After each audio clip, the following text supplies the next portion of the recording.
जैसे हमारे यहाँ झाड़ू की महत्वता कही, जो झाड़ू होती है, बुआरी होती है, जिस झाड़ू को अपन झाड़ते हैं, ये महाराज 3 जगह पर नहीं रखना चाहिए। कितनी जगह पे नहीं रखना है? 3 जगह। पहला, जिस कमरे में पति पत्नी दोनों सोते हो उस कमरे में झाड़ू कभी मत रखना, क्योंकि पति पत्नी में क्लेश बना ही रहेगा, आपस में प्रेम स्नेह नहीं रहेगा। जिस कक्ष में पति पत्नी सोते हो रहते हो उस कमरे में झाड़ू कभी नहीं होना चाहिए, बुआरी नहीं होना चाहिए। दूसरा, जिस कक्ष में हॉल में लोग आकर बैठते हो और वहां कोई सोफा सेट लगा हो, कोई पलंग लगा हो, उस पलंग के नीचे, उस सोफे के नीचे झाड़ू नहीं होना चाहिए। सास और बहू का संबंध अच्छा नहीं रहता, विवाद होगा ही, ये पक्का। तीसरा, अन्नपूर्णा का स्थान जहां पर भोजन बनता है, आप भोजन करते हो, रसोई घर में झाड़ू नहीं होना चाहिए। कारण बच्चों में क्रोध आएगा, चिड़चिड़ प्रवृत्ति बनी रहेगी, और बेटा और बेटी संबंध आप करना चाहते हो समाज में, और बच्चे गलत जगह पर संबंध करने के लिए आतुर रहेंगे। इसलिए रसोई घर में बुआरी झाड़ू नहीं होना। शाम को 4 बजे से लेकर 7 बजे के बीच में शंकर और पार्वती के भ्रमण का समय रहता है। मेरे देव महादेव माता पार्वती के भ्रमण का समय, भगवान शंकर पार्वती घूमने को निकलते हैं।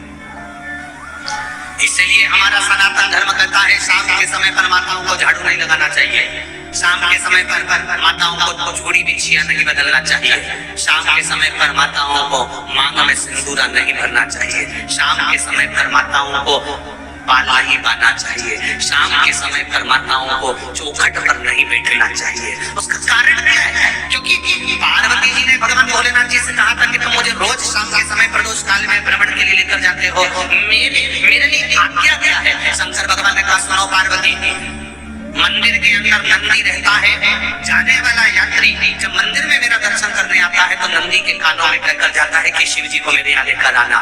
मैं नंदी के अनुसार उनके घर जाता हूँ, मेरा काम है उनका कल्याण करना, और तेरा काम है उनके घर की नारी को अखंड सौभाग्यवती का घर प्रदान करना, ये तेरा काम। तब पार्वती माता ने कहा, अखंड सौभाग्यवती होने का वर मैं तो दे दूंगी, पर उस समय पर माताएं चूड़ी बदल रही होगी, हाथ से चूड़ी निकाल रही होगी, तुम्हें वर कैसे दे सकती हो? मांग भर रही होगी, तुम्हें वर कैसे दे सकती हो? उस समय पर चूड़ी बिछिया बदला जा रहा होगा, तुम्हें वर कैसे दे सकती हो? उस समय पर झाड़ू लग रही होगी, तो मैं लक्ष्मी को वहां कैसे भेज सकती हूँ? आप बताओ। तो शंकर भगवान ने कहा, प्रदोष का समय एक ऐसा समय होता है, शाम का समय ऐसा होता है जिस समय पर केवल शंकर और पार्वती की आराधना का समय होगा। हम तो कई लोगों से कहते हैं, अगर आपके यहाँ संपदा नहीं आ रही है, बहुत मेहनत कर रहे हो, फल नहीं मिल रहा, कहीं नौकरी, कहीं सर्विस या कहीं व्यापार या व्यवसाय में कहीं तकलीफ आ रही है, हम सबसे कहते हैं शाम का समय पकड़ लो, शंकर जी के मंदिर में दिया लगाना प्रारंभ कर दो। शिव मंदिर में अगर दिया नहीं लगा रहे हो तो बेलपत्री के पेड़ के नीचे दिया लगा। बेलपत्री और शंकर जी के मंदिर में दिया नहीं लगा रहे हो तो शंकर जी के मंदिर के बाहर चौखट पर दिया लगा।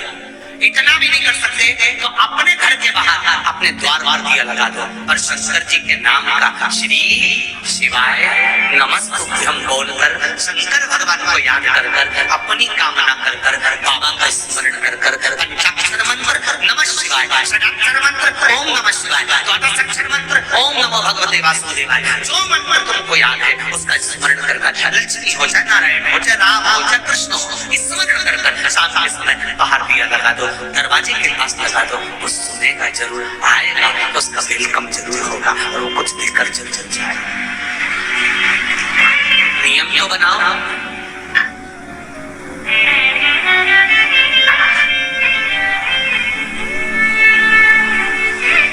उसकी चौखट पर जाकर कहना अपना।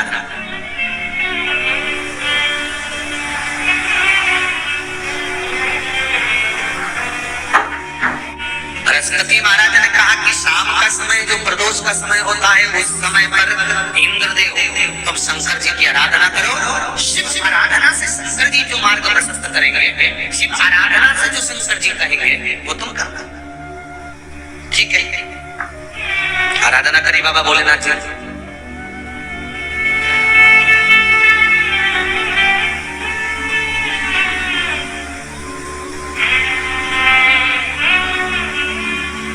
मालूम नहीं था इंद्रदेव बृहस्पति दशरथी महाराज ने प्रदोष की महत्वता समझाई तो प्रदोष का समय जानकर शंकर जी पर 7 बेलपत्र प्रदोष के दिन इंद्र ने समर्पित कर दी बिना सोचे।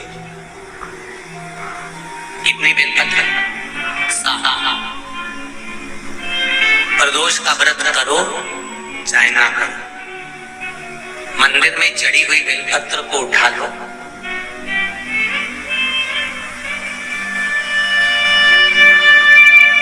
बेलपत्र का ब्रह्म कमल बना लो।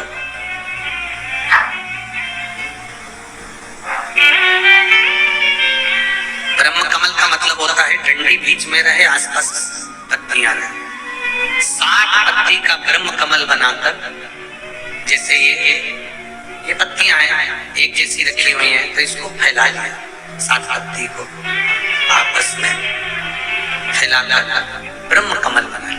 प्रदोष का व्रत करें ना करें, जरूरी नहीं है कि वृक्ष से ही पत्ती लेकर आओगे तो ही शंकर जी को चढ़ाओगे। शिव जी पे से चढ़ी हुई उठाकर धोकर ब्रह्म कमल बनाकर बाबा से विनय कर, हे प्रभु आज मैं इस काम के लिए जा रहा हूँ, बाबा मेरा यह कार्य है, बोलकर श्री शिवाय नमस्तुभ्यम बोलकर शिवलिंग पर समर्पित कर। दिन भर के प्रदोष व्रत का फल बाबा एक बेलपत्र समर्पित करने पर ही प्रदान कर देता है। शिव प्रदोष व्रत कर रहे हो उससे बढ़कर कोई प्रसन्नता नहीं, पर नहीं कर रहे तो प्रदोष के दिन या 12 महीने शिवरात्रि आती है, शायद आज भी हर महीने शिवरात्रि आती है, प्रत्येक महीने की शिव जी को रिझाओ। श्री शिवाय नमस्तुभ्यं, श्री शिवाय नमस्तुभ्यं, श्री शिवाय नमस्तुभ्यं, श्री शिवाय नमस्तुभ्यं।